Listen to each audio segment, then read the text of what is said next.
हरिओम सभी साथियों को नमस्कार। मेरा योग ज्ञान जर्नी परिवार में आप सभी का स्वागत करते हैं। हम लोगों ने शुरू किया था गोरख संहिता, जिसमें हम लोगों ने प्रथम शतक को कवर कर लिया था। आज हम लोग द्वितीय शतक की शुरुआत करने जा रहे हैं। ठीक है, तो हम लोगों ने गोरख संहिता में षडांग योग की चर्चा की थी, जिसमें हम लोगों ने सबसे पहले शतक में हम लोगों ने देखा था आसन। अब इस द्वितीय शतक में आप लोग को देखने में आएगा 6 अंग में से 5 अंग जो बाकी हमारे प्राणायाम, प्रत्याहार, धारणा, ध्यान और समाधि। ओके, तो सभी लोग बने रहे क्लास में। क्लास से जाना नहीं है आप सब किसी को भी बीच में से। ठीक है, तो द्वितीय शतक की शुरुआत करने जा रहे हैं हम लोग गोरख संहिता में, जिसमें हम लोग प्राणायाम का वर्णन देखेंगे सबसे पहले। ठीक है, तो षडांग योग में 6 अंग जो हमारे हैं योग के, जिसमें आसन जो था हमारा प्रथम शतक में इसको कवर कर दिया था। ठीक है, अब हम देखने जा रहे हैं प्राणायाम, फिर है प्रत्याहार, धारणा, ध्यान और समाधि। ठीक है, ये द्वितीय शतक में बताया गया है। ओके, चलिए तो प्राणायाम के बारे में देखते हैं। सबसे पहले प्राणायाम के बारे में, तो प्राणायाम में कहा गया है कि शरीर में स्थित प्राण वायु और अपान वायु, प्राण और अपान वायु का निरोध से एक श्वास मात्र को सुषुम्ना मार्ग में खोलकर सीधा आकाश में उठावे। रेचक पूरक और कुंभक प्रणवात्मक है। 12 मात्रा युक्त प्राणायाम 3 प्रकार का कहा गया है। तो प्राणायाम कितने प्रकार का कहा गया है? मात्रा द्वादश संयुक्तम भवे त्रेता, प्राणायाम त्रेता। तो प्राणायाम कितने प्रकार का है बताइए? प्राणायाम है 3 प्रकार, 3 प्रकार का है। ठीक है, रेचक, पूरक और रेचक, पूरक और कुंभक। कुंभक, ठीक है, 3 प्रकार का है। 1 2 3। ठीक है, और ये कैसा है? प्रणवात्मक है, प्रणवात्मक। ठीक है, यानी प्रणव के साथ किया जाता है इस प्राणायाम को, इसीलिए इसको प्रणवात्मक प्राणायाम कहा गया है, त्रिविध प्राणायाम कहा गया है। ठीक है, अब देखिए कहा गया है और बताया गया है कि 12 मात्रा युक्त प्राणायाम 3 प्रकार। तो 12 मात्रा युक्त है, 12 मात्रा युक्त। ठीक है, अब देखिए त्रिविध प्राणायाम की चर्चा करते, 3 प्राणायाम बताए गए हैं। तो कहा गया है, ये तो आप लोग को समझ में आ गई, प्राण वायु और अपान वायु का निरोध। प्राण वायु और अपान वायु निरोध से एक श्वास मात्र को सुषुम्ना मार्ग में खोलकर सीधा आकाश में उठा, यानी प्राण और अपान वायु को क्या करना है? सुषुम्ना मार्ग में प्रवाहित करना है। ठीक है, चल त्रिविध प्राणायाम की चर्चा करते हैं। तो कहा गया कि पूरक में प्रणव की 12 बताया गया है, प्रणव की 12 मात्रा, कुंभक में 16 मात्रा और रेचक में 10 मात्रा है।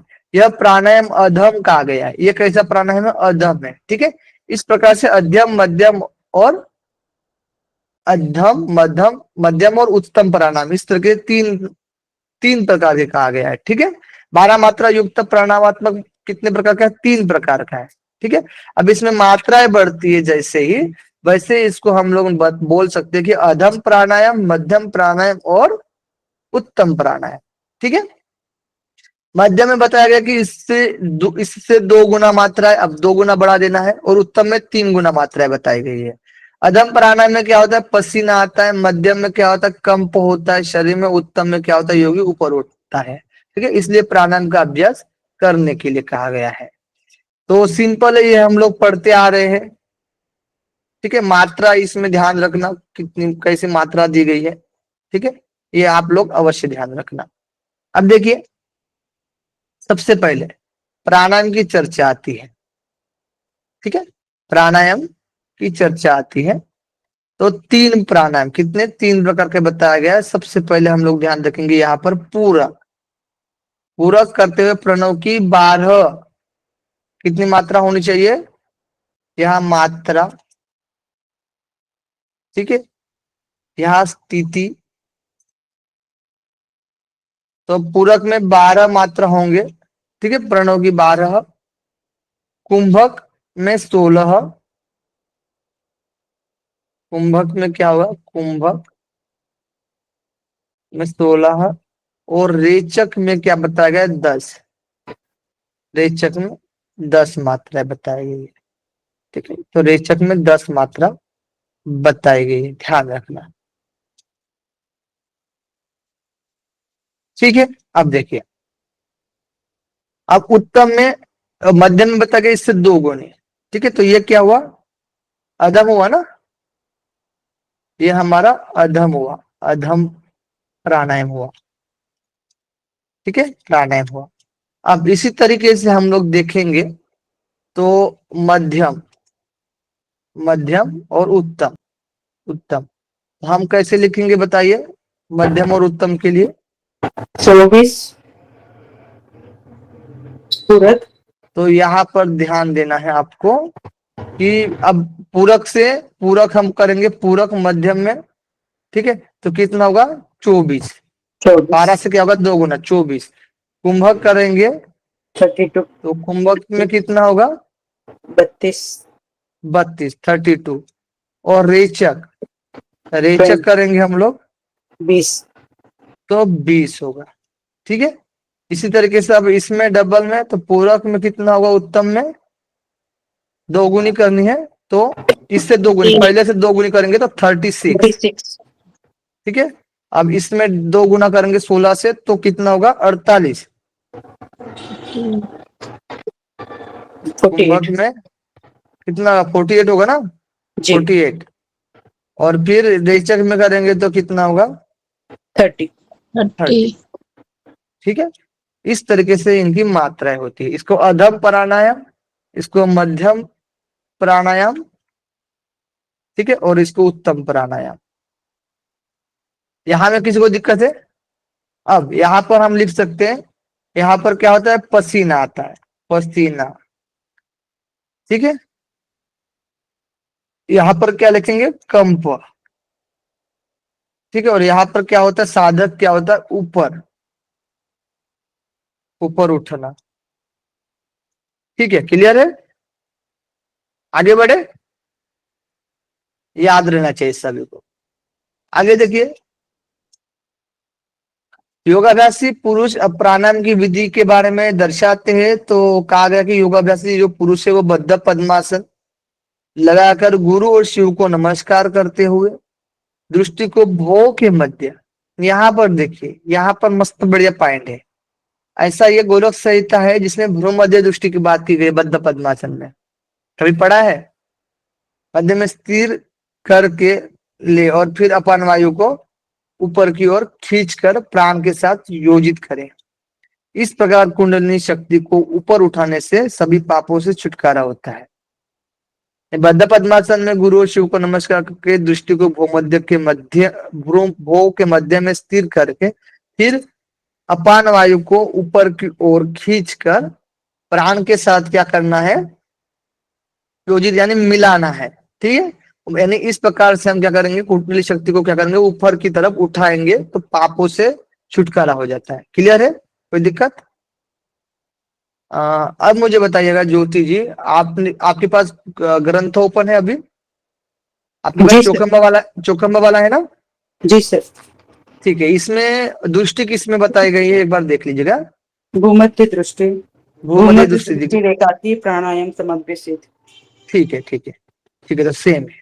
चलिए, तो भ्रू मध्य है, ठीक है, ध्यान रखना। ओके, तो प्राणायाम में बद्ध पद्मासन, बद्ध,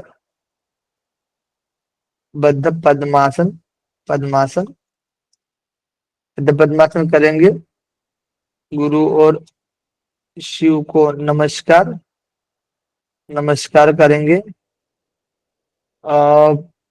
दृष्टि भ्रू मध्य, दृष्टि भ्रू मध्य, और अपान वायु को प्राण से मिलाना है। अपान को क्या करना है, प्राण से मिलाना है। ठीक है, कुंडली शक्ति ऊपर, इससे क्या होती है, कुंडली शक्ति ऊपर होती है, शक्ति ऊपर ऊपर। ठीक है, इस विधि से क्या होगा, पाप दूर होंगे।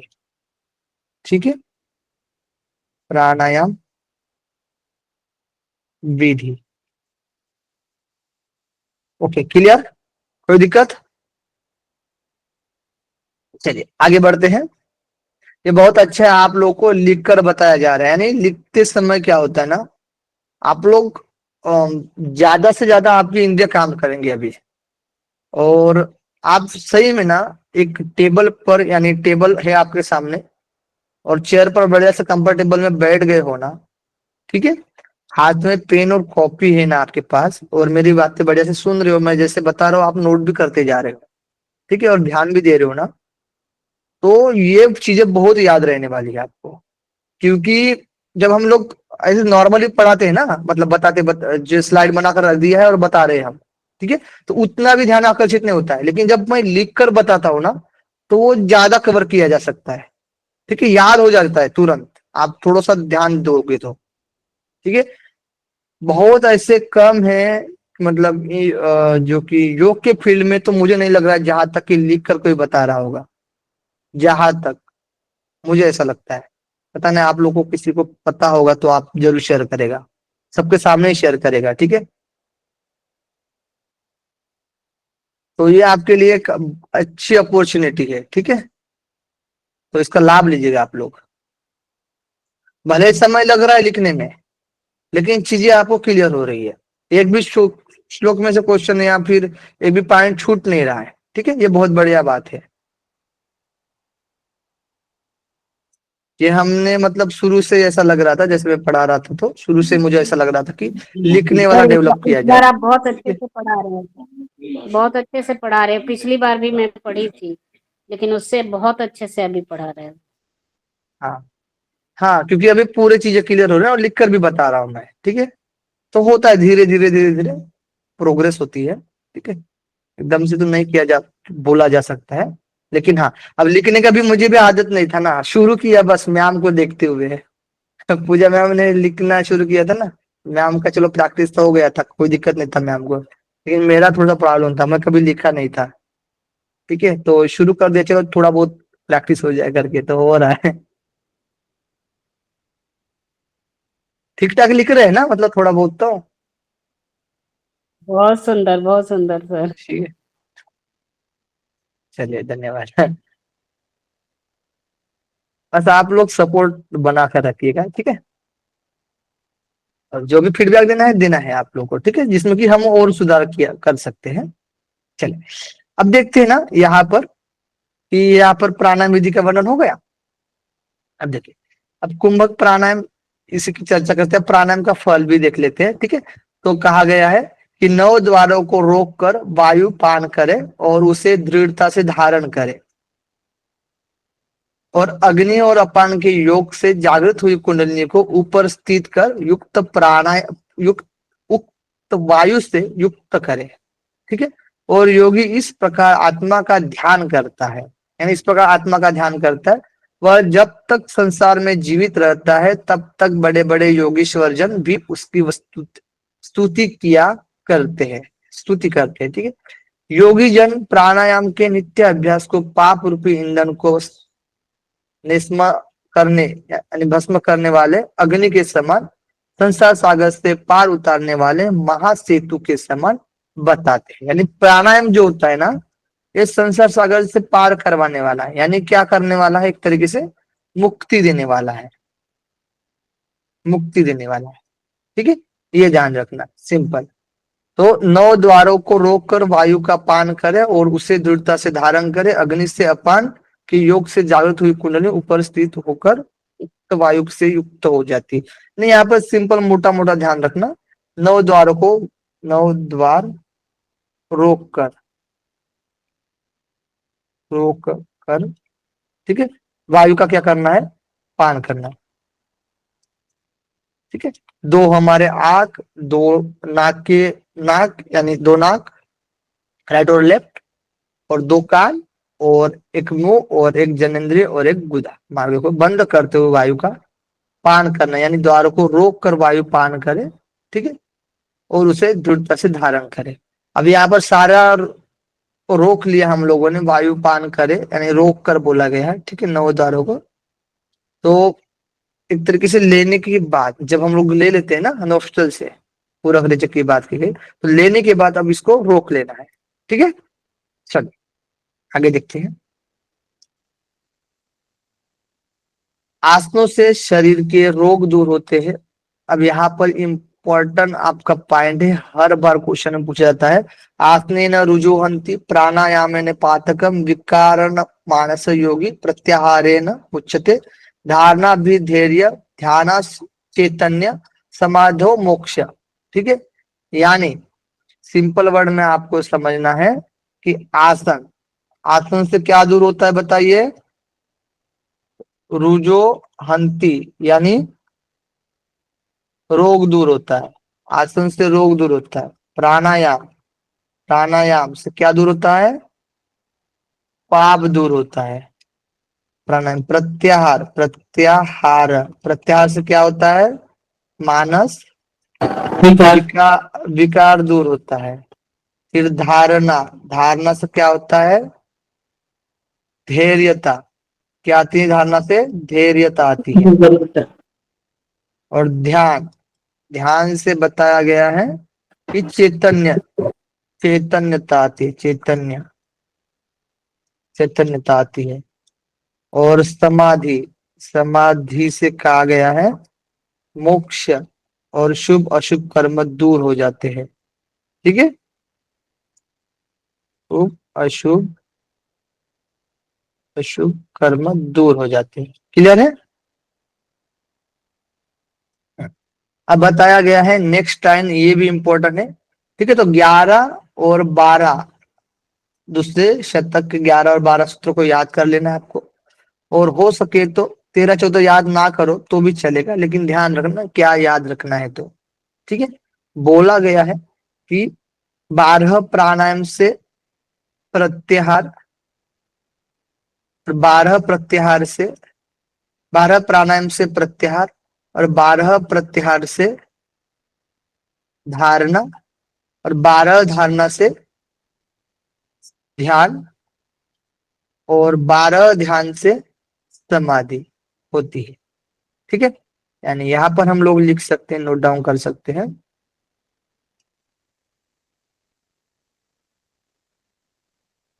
12 प्राणायाम, प्राणायाम, प्राणायाम, 12 प्राणायाम किसकी सिद्धि होती है बताइए? प्रत्याहार, प्रत्याहार की। प्रत्याहार की। और 12 प्रत्याहार से धारणा की। धारणा की। और 12 धारणा से ध्यान की। ध्यान, ध्यान की। और 12 ध्यान से समाधि की सिद्धि समाधि, होती है। समाधि की सिद्धि होती है। बहुत बढ़िया। ठीक है, यहाँ पर समाधि के लिए बताया गया है चीजें, लेकिन प्रत्याहार भी पढ़ेंगे। ठीक है, जो योगी अनंत अनंत विश्वत्वमुखी परम ज्योति के समाधि द्वारा दर्शन कर लेता है, यानी विश्वत्वमुखी परम ज्योति के द्वारा समाधि का दर्शन कर लेता है, वह किसी कर्म से लिप्त नहीं होता है, होता है और आवागमन के चक्र से छूट जाता है। सिंपल सी बात है। ठीक है, कहा गया कि आसन बांधकर दोनों हाथों के अंगूठे से कानों के दोनों छिद्रों, दोनों तर्जनी से, दोनों नेत्रों और दोनों मध्यमाओं से दोनों नासापुट यानी षण्मुखी मुद्रा। ठीक है, यानी आसन बांधकर दोनों हाथों के अंगूठों से क्या करना है? कानों को, दोनों छिद्रों, कानों को, और दोनों तर्जनी से दोनों नेत्रों को, और मध्यमा से दोनों नासापुट को, और अनामिका और कनिष्ठा से मुख को। ठीक है, यानी इसमें अनामिक से यहाँ पर बंद करें। ठीक है, यानी षण्मुखी मुद्रा को अधिमुख द्वारा से पूरित करे। ठीक है, ये यानी कि षण्मुखी मुद्रा धारण करके अधिमुख द्वारा से, अधिमुख द्वार से पूरित करे, यानी और मूलाधार स्थित अग्नि और अपान वायु के सहित प्राण वायु को वश में धारण करे, प्राण वायु को वक्ष में धारण करना है, प्राण वायु को सॉरी धारण करना है, और फिर ऊर्ध्व सहस्त्रार में धारण करे। इस प्रकार समाधि में तन्मय योगेश्वर और अंतरात्मा की समानता को प्राप्त होता है। ठीक है, बंद करके वायु को बात की गई है। योग सिद्धि के चिन्ह बताए गए कि इस प्रकार देखिए, इस प्रकार प्राणायाम के गमन में पहुंचने पर घंटा आदि, इस तरीके से वो अभ्यास करेंगे हम लोग, तो घंटा आदि वाद्यों की ध्वनि महाध्वनि उत्पन्न होती है। उस समय योगी को सिद्धि निकट जाननी चाहिए। प्राणायाम के यथा विधि अभ्यास से सभी रोग दूर होते हैं। ठीक है, और विधि रहित अभ्यास से रोग उत्पन्न होते हैं। ठीक है, विधि रहित अभ्यास से।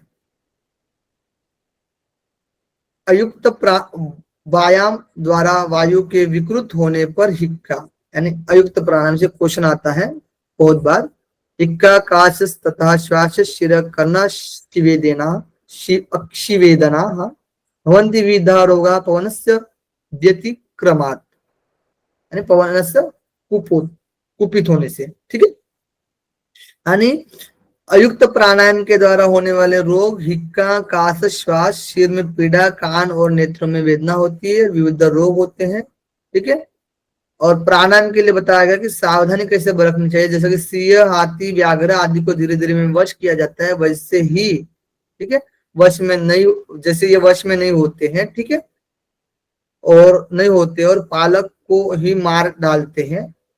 ठीक है, वैसे ही वायु के विरुद्ध सेवन करने से साधक को अनिष्ट हो जाते, यानी साधक को अनिष्ट करते हैं, और धीरे धीरे वायु को छोड़े और धीरे धीरे वायु को पूरित करे, इससे सिद्धि शीघ्र होती है। सिंपल वाक्य में आप लोग को समझ जाता हो। ठीक है, यहाँ पर ध्यान देना कि सबसे पहले योग सिद्धि के, जब मान लीजिए योग सिद्धि कैसे हो रही है, ठीक है, योग सिद्धि के चिन्ह की बात की जाए तो आपको ये ध्यान रखना कि घंटा आदि वाद्यों की महाध्वनि, यानी एक नाद सुनाई देता है। योग सिद्धि के चिन्ह में क्या होता है, नाद सुनाई देता है। सुनाई किसका, तो घंटा आदि का, घंटा आदि। ठीक है, तब समझ लेना है कि सिद्धि प्राप्त हो रही है। ओके, अब प्राण वायु प्राणायाम, ठीक है, अयुक्त प्राणायाम, युक्त प्राणायाम करेंगे, युक्त प्राणायाम तो रोग दूर होते हैं, और अयुक्त प्राणायाम करेंगे, प्राणायाम करेंगे तो क्या होता है, रोग उत्पन्न होते हैं। अब कौन कौन से रोग उत्पन्न होते हैं, तो पहला बताया गया हिक्का, दूसरा बताया गया हिक्का काश श्वास शीर कर्ण अक्षि वेदना भवन्ति विविध रोग, विविध रोग, विविध रोग। ठीक है, इसमें पॉइंट में लिखो ना लिखो कोई दिक्कत नहीं, विविध रोग होते हैं। किससे, तो अयुक्त प्राणायाम या फिर पवन कुपित होने से। ठीक है, हिक्का का मतलब क्या होता है, हिचकी पता है आपको। काश का मतलब क्या होता है, काश का मतलब क्या होता है, खांसी। ठीक है, श्वास संबंधित रोग, शीर कर्ण अक्षि यानी आंख। ठीक है, चलिए क्लियर। ये सब तो आपको हठ प्रतियोगिता में भी तो पढ़ाया गया है। अब यहाँ पर क्या है, जैसे सिंह हाथी व्याघ्र को हम धीरे धीरे वश में करते हैं, वश में मतलब ये वश में नहीं होते, लेकिन जो सर्कस आदि में जो करवाया जाते हैं उनके द्वारा जो पालन करने पर धीरे धीरे वश में किया जाता है, वैसे प्राणायाम को भी धीरे धीरे लेना है, यानी वश में करना है। ठीक है, चलिए, नहीं तो विविध रोग देखने में आते हैं। यानी ऐसा है कि सिंह हाथी व्याघ्र को हम सही से उनको वश में नहीं करेंगे तो वो हमें खा जाएगा, है ना। वैसे प्राणायाम भी हम सही से नहीं करेंगे तो वो भी हमें ही खा जाएगा, यानी इस प्रकार से रोग दिखने में आएंगे। ठीक है, आगे बढ़ते हैं। अब प्रत्याहार का बना नंबर 3 कौन सा है? प्रत्याहार। प्रत्याहार के लिए बोला गया है कि चक्षु आदि पंच ज्ञानेंद्रिय के रूप में, जिसकी ज्ञानेंद्रियों के जैसे कि रूप, रस, गंध, स्पर्श और शब्द, ये 5 विषय होते हैं। इनमें इंद्रियों द्वारा उससे विषयों को इनमें इंद्रिय द्वारा उसके विषयों का अनुभव करके उन उन इंद्रियों को अपने अपने विषयों से पृथक कर लेना ही क्या है? प्रत्याहार। प्रत्याहार की सिंपल सी डेफिनेशन बताई जाती है। ठीक है, 5 ज्ञानेंद्रिय ज्ञानेंद्रिय के 5 ज्ञानेंद्रिय, ठीक है, रूप, रस, गंध, स्पर्श, शब्द, ये 5 विषय है। ठीक है, 5 ज्ञानेंद्रिय के 5 विषय विषय अब आपको पता है ज्ञानेंद्रिय कौन से है और आपको पता है कि विषय कौन से है। ठीक है, 5 विषय है। ठीक है, अब ये ज्ञानेंद्रिय जैसे कि चक्षु, चक्षु, श्रोत्र, श्रोत्र, चक्षु श्रोत्र, घ्राण, रसना और त्वक। अब चक्षु क्या देखते हैं हम? रूप देखते हैं ना। किसका रूप देखते हैं? बताइए किसका रूप देखते हैं? अग्नि का। अग्नि का। ठीक है, अग्नि का लिखना सही है। ठीक है, रूप यानी ये तो अग्नि से संबंधित है, लेकिन अग्नि नहीं लिखेंगे इसमें। ठीक है, आप क्या देखते हैं वो लिखेंगे, जो भी हो। ठीक है, जो भी विषय वस्तु देख रहे हैं हम लोग। ओके, श्रोत्र जो भी हम सुन रहे हैं, रूप तो श्रोत्र से संबंधित क्या आएगा? कान। जो भी सुनते हैं कानों के द्वारा। शब्द। घ्राण, घ्राण से संबंधित क्या आएगा? यानी जो भी हम सुन रहे हैं। घ्राण से संबंधित क्या आएगा? जो सूंघ रहे हैं नाक के द्वारा। क्या गंध। बोलेंगे हम लोग? गंध, जो भी गंध सूंघ रहे हैं। फिर रसना यानी रस, जो भी रस हम लोग ले रहे हैं, यानी षड रस में आते हैं, इसमें 6 रस आते हैं। ठीक है, त्वक, त्वक यानी जो भी हम स्पर्श कर रहे हैं। ठीक है, अब जो भी का मतलब यहाँ पर देखिएगा। ठीक है, जो भी मतलब जो भी हम लोग देख रहे हैं, सुन रहे हैं, सूंघ रहे हैं और रस ले रहे हैं और स्पर्श करके आनंद ले रहे हैं, जो भी। ठीक है, इनमें आसक्त तो हो रहे हैं, अटैचमेंट हो रहे हैं। ठीक है, तो इनसे क्या होना है? अटैचमेंट नहीं रखनी है, दूरी बनानी है, यानी पृथक करना है। यानी इनको, यानी इनके द्वारा जो हम लोग इन विषयों में आकर्षित हो रहे, इन विषयों में डूब रहे, फंस रहे। ऐसा तो नहीं कि चक्षु के द्वारा कुछ देखे ही ना, आंखें बंद कर दे, ऐसा नहीं है। लेकिन वो चक्षु को क्या करना है? हमें आत्मा को देखने के लिए बोला गया, यानी अंदर में लाइए। ठीक है, बाहर के रूप को नहीं देखना है, तो हमें अंदर के रूप में देखना है। बाहर के शब्द को नहीं सुनना है, तो अपने नाद को सुनना है। ठीक है, बाहर के गंध को नहीं सुनना है, तो अपने अंदर के जो कस्तूरी का गंध सुनना है। ठीक है, जो हमारे अंदर से गंध जो होता है, ठीक है, उसको सुनना है। बाहर से रस नहीं लेना है, तो वो अमृत की धारा जो चंद्रमंडल से बहती है उसको लेना है। बाहर से, बाहर की चीजों को स्पर्श नहीं करना है, तो उस परमात्मा को स्पर्श करना है। ठीक है, समझ रहे हो? तो ये चीज करेंगे तो ये होता है हमारा प्रत्याहार। समझ में आया प्रत्याहार आप लोग को? कोई दिक्कत? चलिए, मीनाक्षी जी, रुपेंद्र जी, हेमलता जी, ज्योत्सना जी, आभा जी, रजनी जी, अनामिका जी, प्रतिमा। आगे बढ़ते हैं ना, आगे देखते हैं।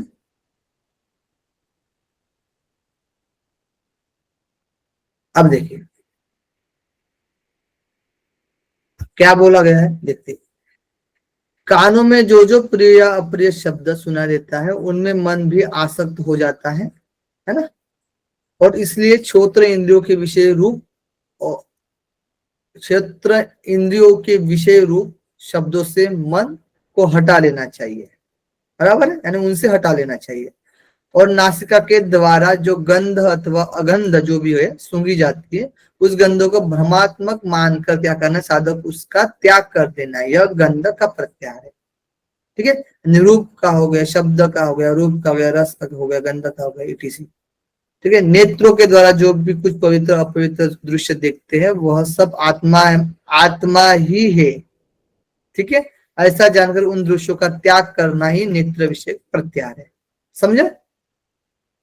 प्रत्येक पर्टिकुलर विषयों को त्याग कर हम लोग क्या समझते हैं, यानी ऐसे समझ सकते हैं यहाँ पर कि नेत्र विषयक प्रत्याहार प्रत्याहार, ठीक है, सेम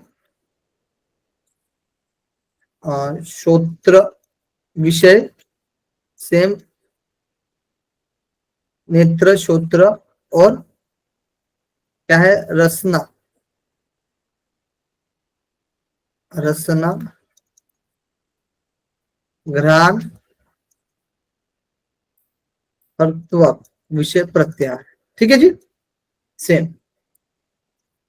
आगे बढ़ते हैं। त्वचा के द्वारा जो भी स्पर्श सेम है, ठीक है, जीवा के द्वारा। अब देखिए यहाँ पर चंद्रमा की अमृतमय धारा को सूर्य ग्रसता है, उससे सूर्य से हटाकर स्वयं ग्रस लेना वह प्रत्याहार है। वो हो गया। अब यहाँ पर एक प्रत्याहार देखिए, वो 5 टाइप जो रस वाला जो बताया गया है, ठीक है, ये यहाँ पर हम लोग लिख सकते हैं। यहाँ पर जो है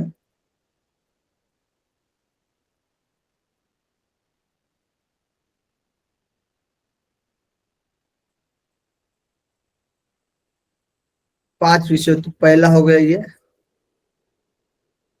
अब सेम बात बताएगी यहाँ पर, ये पहला हो गया, ठीक है।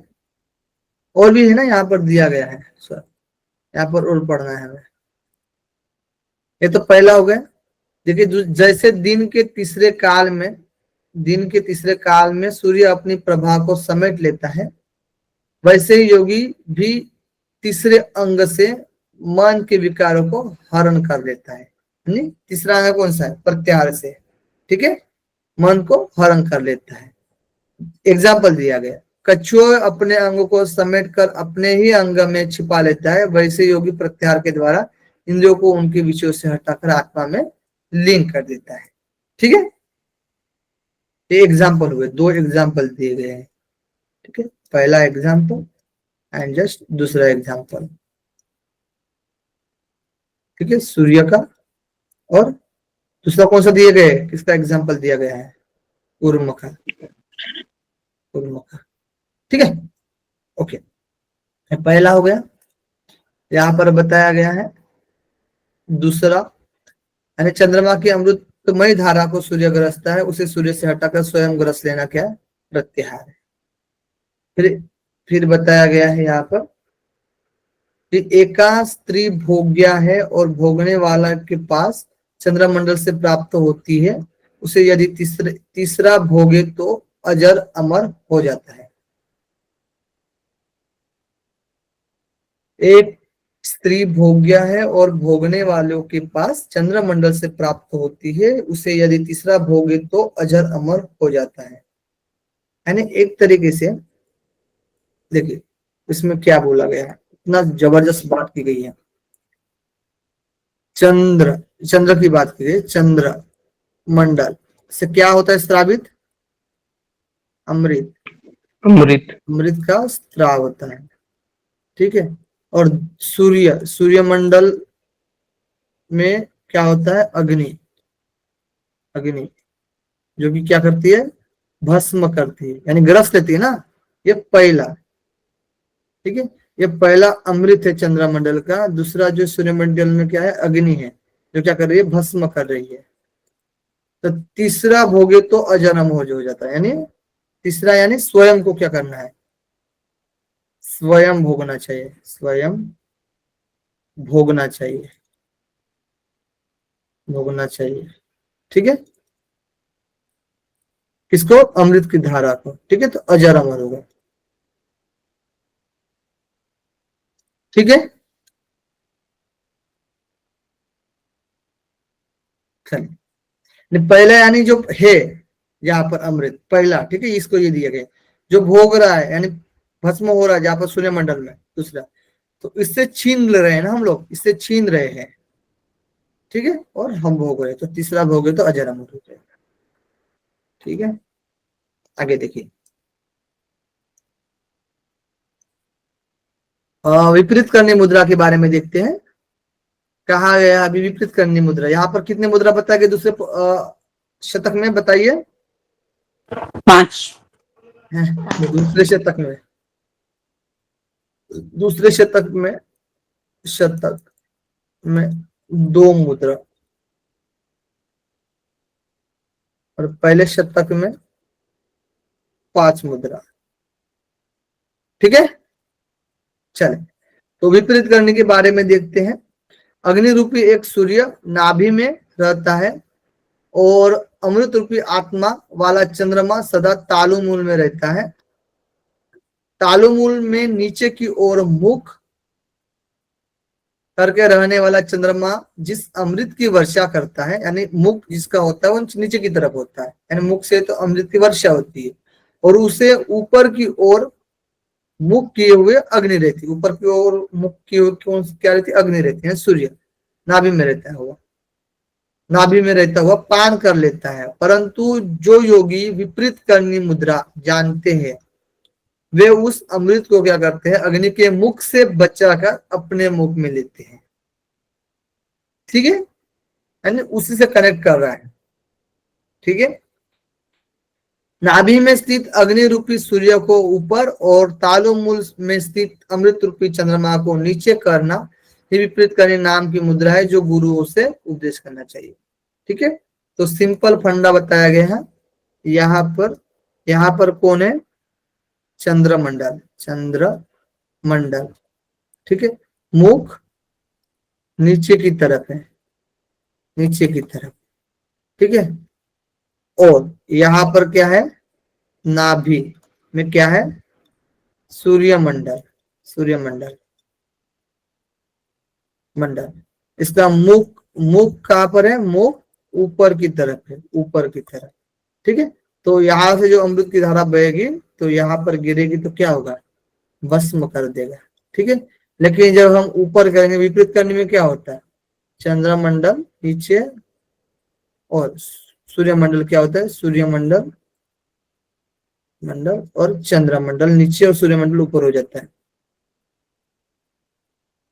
ठीक है, तो अमृत की धारा जैसे चंद्रमंडल का मुख कहाँ पर है? मुख ऊपर की तरफ है ना, नीचे की तरफ है। ठीक है, तो अब तो जाएगा ही नहीं, अब पलट गया ना। यहाँ से मुख ऐसा था ना जी, ऐसा था, मुख था, अब ये विपरीत हो गया। ठीक है, और इसका मुख कैसा था? ऐसा था, ऊपर था, और चंद्रमंडल का मुख नीचे था, इस तरीके से। ठीक है, तो एकदम से क्या हुआ? ये अपोजिट हो गया, अपोजिट डायरेक्शन हुआ। ठीक है, चल द्वितीय शतक। आज हम लोगों ने द्वितीय शतक देखा जिसमें हम लोगों ने सबसे पहले प्राणायाम के बारे में देखा। प्राणायाम में बताया गया कि 3 प्रकार का प्राणायाम है, रेचक, पूरक, कुंभक, जो कि प्रणवात्मक है, जो कि 12 मात्रा युक्त से प्राणायाम कहा गया है। जब हम लोग पूरक में 12 मात्रा करते हैं, 12 जो काउंटिंग में श्वास भरते हैं, और 16 बार काउंटिंग में कुंभक करते हैं, और 10 बार काउंटिंग में रेचक करते हैं, तो उसको अधम प्राणायाम बोलते हैं, जिसमें से शरीर से पसीना निकलता है। मध्यम प्राणायाम इसलिए कहा जाता है क्योंकि इसमें 2 गुना मात्रा होती है, यानी 24 मात्रा तक, यानी 24 बार हम लोग क्या कर रहे, यानी 1 2 3 4 5 6, जैसे कि पुराने में ऐसे चुटकी बजाकर 1 मात्रा होती थी, वैसे 1 काउंट, 2 3, इस तरीके से 24 बार हम काउंट करके पूरक करते हैं, 32 बार कुंभक करते हैं, 32 काउंट तक, और 20 काउंट तक रेचक करते हैं। इसको हम बोलते हैं मध्यम प्राणायाम, जो कि अधम प्राणायाम के 2 गुना होता है, जिससे कि क्या होता है, कंपन उत्पन्न होता है। फिर है उत्तम प्राणायाम, जिसमें कि अधम प्राणायाम से 3 गुना, यानी 12 से 3 मल्टीप्लाई करेंगे तो 36 मात्रा तक हम लोग पूरक करते हैं, 48 मात्रा तक कुंभक करते हैं और 30 मात्रा तक रेचक करते हैं, जिससे क्या होता है, साधक जो होता है वो ऊपर की तरफ गमन करता है। इस तरीके से अधम, मध्यम और उत्तम प्रकार से 3 प्रकार का प्राणायाम कहा गया, प्रणवात्मक बताया गया। इसमें अकार, उकार, मकार की बात आती है, ठीक है, उसको ध्यान में रखते हुए हमें ये सारी चीजें करनी है। फिर प्राणायाम विधि बताया गया कि बद्ध पद्मासन में करें, जो कि गुरु और शिव जी को नमस्कार करते हुए, दृष्टि हमारी भ्रू मध्य में रहेगी और इसमें हमें अपान और प्राण को मिलाना भी है, जिससे कि कुंडली शक्ति क्या होती है, ऊपर की तरफ गमन करते हो, हमारे जो पाप होते हैं वो सब धूल जाते हैं, यानी दूर हो जाते हैं, शंकाएं मिट जाती है। फिर बताया गया है कि प्राणायाम के लिए जब हम लोग वायु ले रहे हैं तो 9 द्वार को भी क्या करना है, हमें बंद कर देना, जिससे क्या होता है ना, हमें मुक्ति की प्राप्ति मिलती है, पाप तो दूर होते ही होते हैं। बताया गया है कि अब यहाँ पर जो हमारे षडांग षडांग यानी 6 अंग बताए गए योग के, जिसमें बताया गया 6 अंगों के लाभ बताया गया है कि आसन जो हम लोग करते हैं जिससे कि हमारे रोग दूर होते हैं, प्राणायाम करते हैं तो पाप दूर होते हैं, प्रत्याहार करते तो हमारे जो मन के विकार होते हैं वो दूर होते हैं, धारणा करते तो हमारे अंदर धैर्यता आती है, और ध्यान करते हैं हम लोग तो हमारी चैतन्यता आती है, यानी चेतन हो जाते हैं, एकाग्र हो जाते हैं, ठीक है, आत्मा के प्रति प्रत्यक्ष कर लेते हैं, ठीक है। और समाधि में क्या होता है, हमारे समाधि स्थिति मिल रही है, यानी मोक्ष की स्थिति आ रही है हमारी, और शुभ अशुभ जो भी हमारे कर्म होते हैं उनका क्या हो जाता है, नाश हो जाता है। ओके, अब हम लोग प्राणायाम पढ़ रहे हैं तो समझिए कि 12 बार प्राणायाम कर रहे हैं, यानी 12 प्राणायाम कर रहे हैं तो हम लोग की प्रत्याहार की स्थिति आती है, ठीक है, और 12 प्रत्याहार से धारणा की स्थिति आती है, और 12 धारणा से ध्यान की स्थिति आती है, और 12 ध्यान से समाधि की स्थिति आती है। फिर बताया गया है, ये तो हो गया। फिर बताया गया जो प्राणायाम कर रहे हैं हम लोग, तो अब हमें कैसे पता चलेगा कि भाई हम लोग का अभ्यास सही से चल रहा है या फिर नहीं, तो कहा गया है कि आपको अलग अलग आवाजें सुनाई देंगे, अंदर से बाहर से नहीं, ठीक है, तो घंटा आदि ध्वनि सुनाई देगी, यानी नाद सुनाई देंगे आपको समझ लेना है कि भाई सिद्धि प्राप्त हो रही है, ठीक है। और समझ लीजिए आपको लाभ नहीं मिल रहा है, आपको रोग उत्पन्न हो रहे हैं, आप सही से प्राणायाम नहीं कर रहे हो, जैसे कि आपको दिखेगा हिक्का, काश, श्वास, शीर, कर्ण, अक्षी, यानी आंख में प्रॉब्लम्स दिखने में आ रहे हैं, तो आपका सही से अभ्यास नहीं हो रहा है, प्राण वायु आप सही से नहीं ले रहे हो, यानी जिस मात्रा में लेने की बात की गई है उसी मात्रा में लेना है, उसी मात्रा में कुंभक करना है, उसी मात्रा में छोड़ना है, नहीं तो ये सारे आपको विकार होंगे, ठीक है।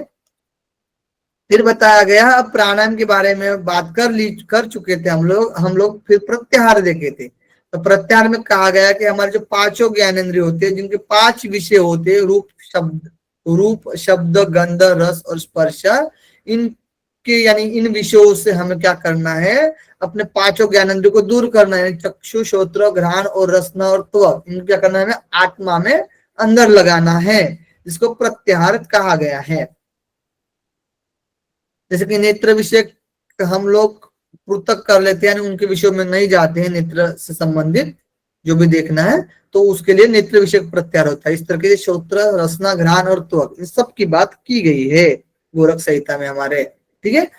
कहा गया है और भी प्रत्याहार के बारे में, दूसरा पॉइंट कि चंद्रमंडल का जो स्त्राव होता है, जो अमृत का स्त्राव होता है, जो कि सूर्यमंडल में जाकर भस्म हो जाता है, उसको स्वयं घरस लेने से क्या होता है, अजर अमर हो जाते हैं, ठीक है, यानी सूर्य से हटाकर स्वयं ग्रस लेना क्या है, प्रत्याहार बोला गया है।